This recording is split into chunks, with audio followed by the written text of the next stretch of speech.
Shalom pendengar yang dikasihi dan mengasihi Tuhan Yesus Kristus. Kita berjumpa lagi dalam program Waktu Teduh bersama Renungan Harian terbitan Yayasan Pelayanan Gloria. Mari kita siapkan hati untuk mendengarkan firman Tuhan. Izinkan Roh Allah memberikan kita hikmat agar kita dapat semakin mengenal, mengasihi, dan memuliakan Tuhan setiap hari.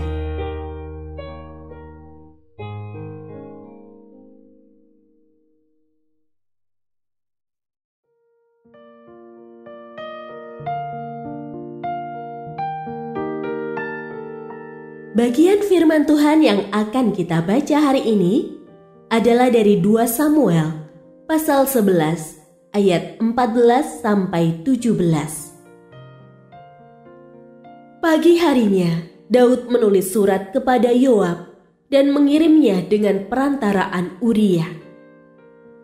Dalam surat itu ia menulis demikian: tempatkan Uria di garis depan dalam pertempuran paling sengit. Kemudian mundurlah menjauhinya supaya ia mati terbunuh. Pada waktu mengepung kota Raba, Yoab menugaskan Uria pergi ke tempat yang diketahuinya ada lawan yang gagah perkasa. Ketika orang-orang kota itu keluar memerangi Yoab, gugurlah beberapa tentara dari antara anak buah Daud, dan Uria, orang Het itu, juga mati. Pendengar yang mengasihi Tuhan, ayat yang kita renungkan secara khusus hari ini adalah dari 2 Samuel pasal 11 ayat 15. Dalam surat itu ia menulis demikian: tempatkan Uria di garis depan dalam pertempuran paling sengit, kemudian mundurlah menjauhinya supaya ia mati terbunuh. Renungan hari ini berjudul Dalam Balutan Kewajaran. Israel sedang berperang. Daud yang mengingini Batsheba menyuruh Yoab menempatkan Uria, suami Batsheba, di medan paling gawat, supaya ia terbunuh. Ketika Yoab menyampaikan instruksi kepada Uria, pasti banyak perwira Israel mendengar. Namun tak seorang pun heran, karena penempatan prajurit hebat di medan yang berat itu lazim dan wajar.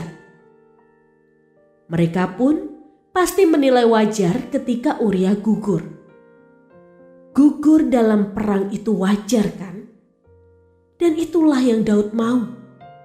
Merekayasa segalanya agar orang menilai bahwa semua lazim dan wajar, bukan?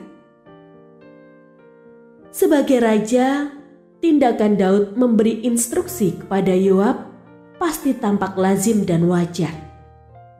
Tindakan Yoab pun menugasi Uria sesuai strategi yang direncanakan juga tampak lazim dan wajar. Semua tampak lazim dan wajar.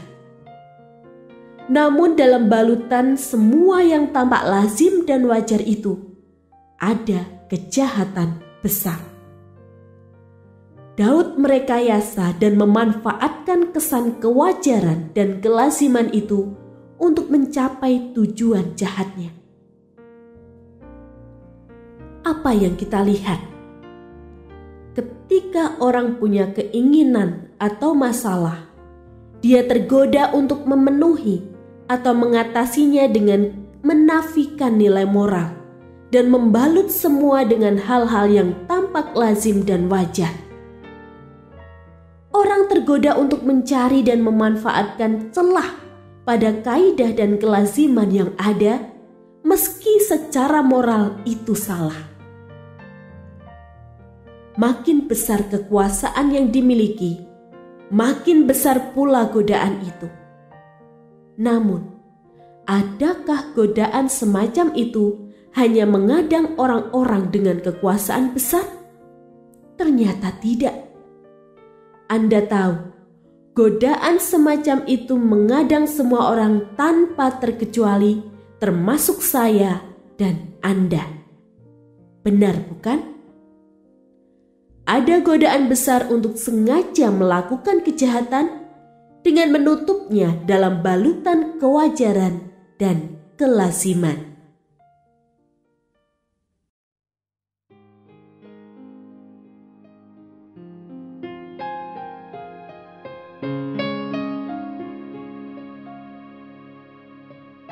Pendengar yang mengasihi Tuhan, apakah Anda diberkati melalui renungan harian? Jadilah berkat dengan mendukung pelayanan kami. Dukungan Anda dapat disampaikan melalui rekening Bank BCA nomor 4565008880 atas nama Yayasan Pelayanan Gloria. Informasi lebih lanjut mengenai renungan harian dapat dilihat di situs web kami renunganharian.net. Tuhan Yesus memberkati dan menjadikan Anda berkat di hari istimewa ini. Shalom.